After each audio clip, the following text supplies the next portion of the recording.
Bom dia, boa tarde, boa noite, boa madrugada, professor Françoélio Queiroz, e te convido para fazermos a questão de número 95, questão do nosso simulado. A questão 95 é uma questão que versa sobre magnetismo, tá? Magnetismo tem competência 6, habilidade 20. Então, como o grande mestre Chaguinha fala, você tem que ler. Vamos ler e depois fazer a nossa interpretação. Questão 95. O Sirius, construído e mantido pelo Centro Nacional de Pesquisa em Energia e Materiais, será a maior e mais avançada fonte de luz síncrotron. Um tipo de radiação eletromagnética de alto fluxo e alto brilho, produzida quando partículas carregadas aceleradas a uma velocidade próxima da luz, tem sua trajetória desviada por campos magnéticos. Importante, trajetória desviadas por um campo magnético. Aí você já fica ligado, né? Lembrando que a força magnética é QVB, né? QVB seno do ângulo, deixa eu botar mais bonitinho aqui, a força magnética é a carga vezes a velocidade vezes o campo, seno do ângulo formado entre o vetor velocidade e o vetor campo magnético. Você não pode esquecer que para que eu tenha força magnética é necessário que a carga ela seja dotada de movimento, ela tenha uma velocidade. E essa velocidade será adquirida pela partícula quando acelerada por um campo elétrico, que é o que vai acontecer no acelerador de partículas. Esta carga ela pode ser positiva, pode ser negativa. Se ela for zero, não vai existir força magnética. Então eu posso ter uma carga positiva ou uma carga negativa. E aí você não pode esquecer que pela regra do tapinha, nós temos aqui a velocidade da carga, o campo magnético e a força. Se a carga é positiva, a força sairá na indicação da palma da mão. Se ela é negativa, ela vai no sentido contrário, tá bom? Outra coisa importante, a força magnética, sempre que ela se manifestar, ela vai ter uma característica de força centrípeta. A força magnética, sempre que se manifestar sobre a carga, a característica dela é centrípeta. Dessa forma, mv² sobre r é igual a carga vezes o campo vezes a velocidade.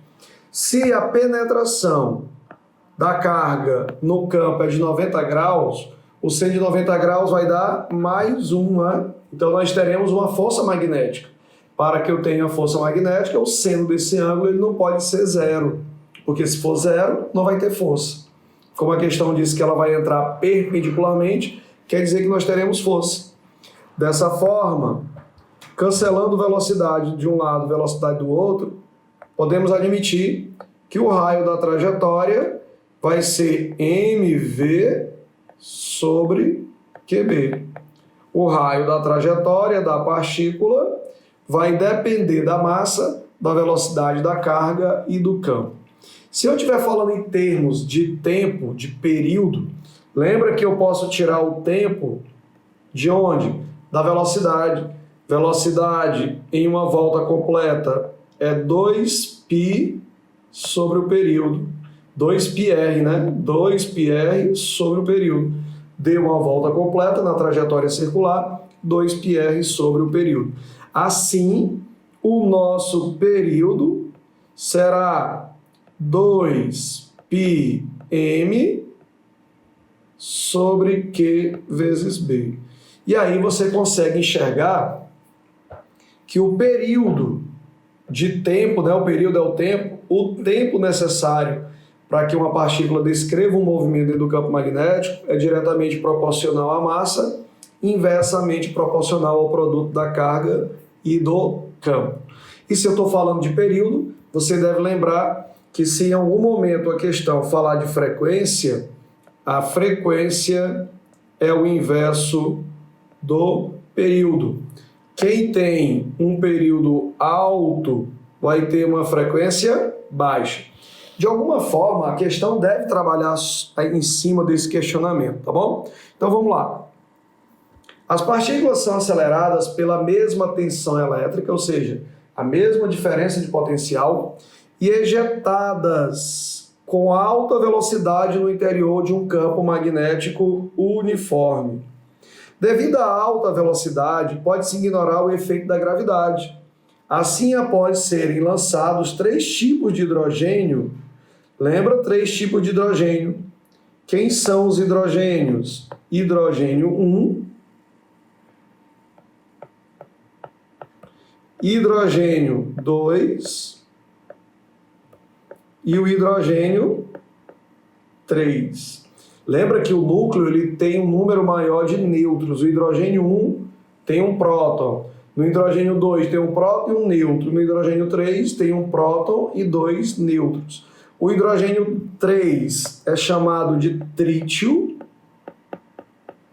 é o mais pesado. O hidrogênio 2 é o deutério. E o hidrogênio 1 é o prótio. Então nós temos o prótio, o deutério e o trítio. Aí a questão pergunta, após serem lançados 3 tipos de hidrogênios normais às linhas, formando um ângulo de 90 graus com o campo magnético, deduz-se que o prótio não será desviado. Falso, ele só não seria desviado se não tivesse força, e nós já vimos que tem força, porque ele tem uma carga, tem velocidade, está entrando dentro de um campo de maneira normal, perpendicular. O trítio apresentará a menor frequência. B. Letra C. O deutério apresentará o maior período. Letra D. Gente, o deutério não vai apresentar o maior período, porque vai ter o maior período quem tem o maior massa, lembra? O período é 2πm sobre a carga vezes o campo magnético. Todos eles têm a mesma carga, perceberam? Mais um e mais um. Então a carga é a mesma. Estão dentro do mesmo campo, mesma carga, mesmo campo, porém aquele que apresentar maior massa vai ter maior período. No caso, quem tem a maior massa é exatamente o trítio. O trítio. Lembra que o trítio é usado na bomba de hidrogênio, né? Na fusão nuclear, que é o elemento que tem mais massa, consequentemente vai ter mais energia. Então o trítio tem o maior período, mas em compensação vai estabelecer a menor frequência.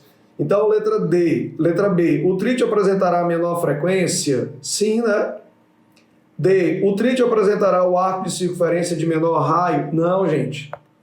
O raio, Raimundinha, minha vida, quero beijar-te.